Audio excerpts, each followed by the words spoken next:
Deep inside every one of us is a lion waiting to be unleashed. Are you ready to be unleashed into your destiny? As we stand on the edge of time, the web of deception is being unraveled. Carl Joseph offers you the red pill and the keys to unlock the shackles of your mind. Get ready to be transformed by God's supernatural power. Let's join him now. I'm going to talk to you today, friend, about Theosophy, which you may never have heard of, and I understand that, because it's a difficult cult to pin down. Now, Theosophy means wisdom of God, or divine wisdom. It's an odd combination of several things, including Buddhism, Hinduism, spiritualism, and Gnosticism.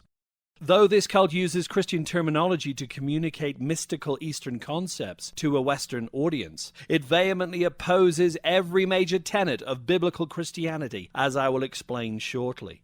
Now, the modern movement of Theosophy began in the 19th century through the efforts of Helena Petrova Blavatsky. She is without doubt the most influential person in the occult sciences of the 19th century. She was born in the Ukraine in 1831 with the name von Hahn Rottenstern and was a very sensitive child, often sleepwalking, and suffered from hallucinations. At an early age, Helena became interested in black magic and the occult, and this lady is now infamous within occult circles.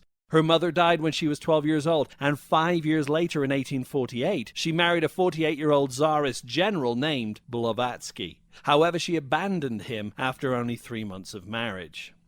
After living with her grandparents for a short time, she went on a long period of extensive travel, of which Indiana Jones would be envious. During these years from 1848 to 1873, she journeyed to India, Tibet, Paris, London, Cuba, Mexico, the USA, and Canada. During her travels, she cultivated her interest in mystical things and was controlled by a spirit guide named John King.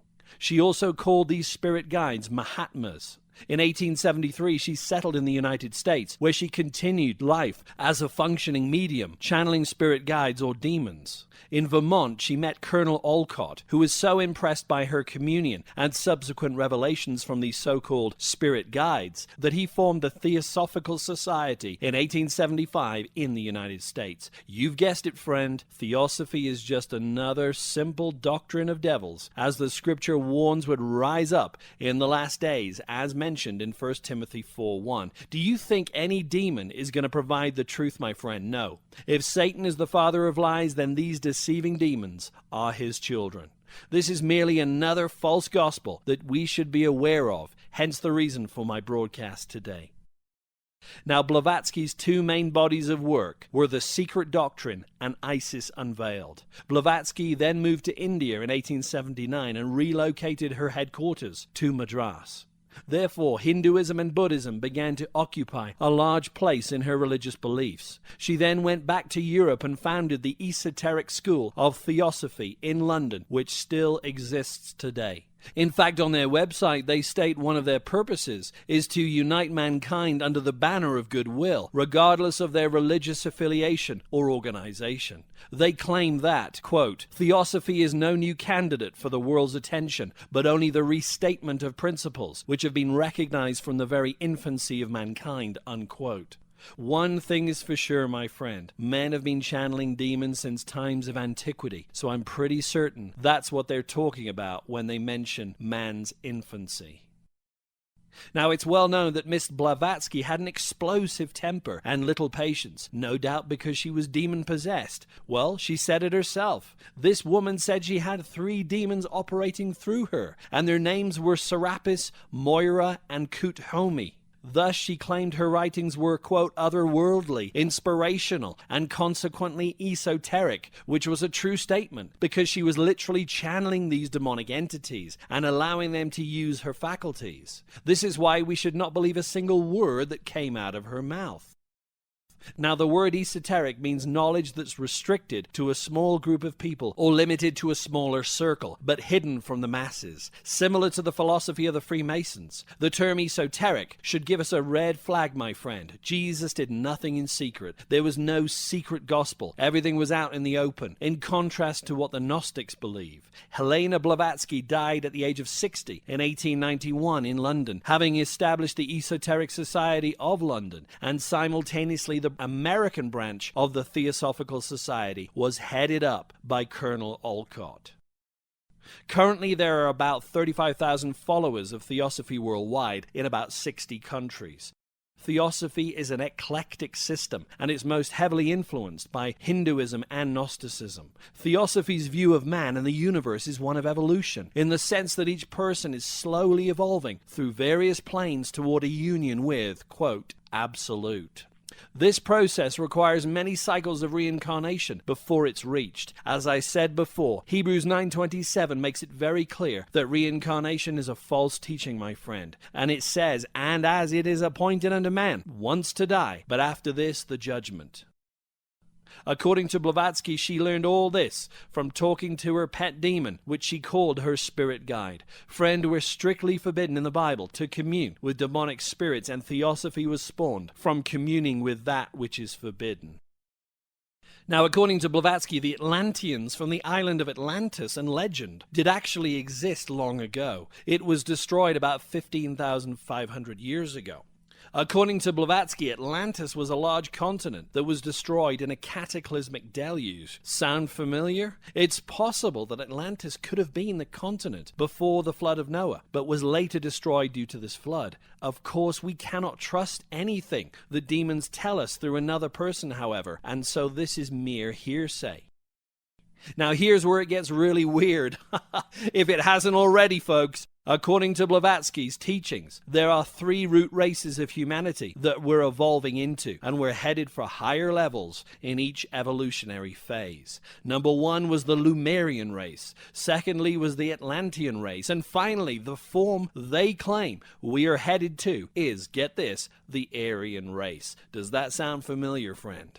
The Aryan race was the utopian race that Hitler desired to birth through the German people via eugenics. In fact, the ideology of Nazism was based upon the belief that the Aryan race or master race were in fact the Germanic peoples, or the third root race described by Blavatsky.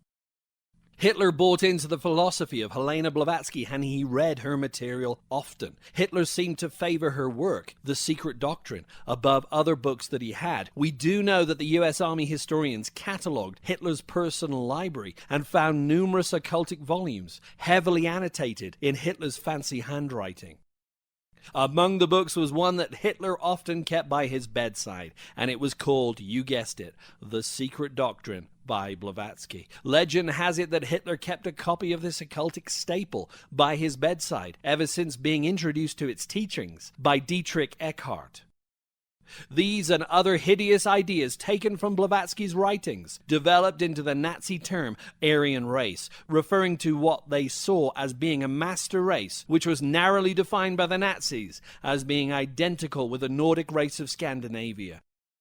Friend, you have to realize the totalitarian tyranny that Hitler wanted to unleash upon the world was rooted in occultism, and Hitler was a practicing occultist. Not many people are aware of this. Hitler even joined the Vril Society. Vril was supposedly the language spoken by the Atlanteans, according to the English writer Lord Bulwer Lytton, who named the society. Vril was the power that woke up man's dormant ability to become a superhuman, or the Übermensch.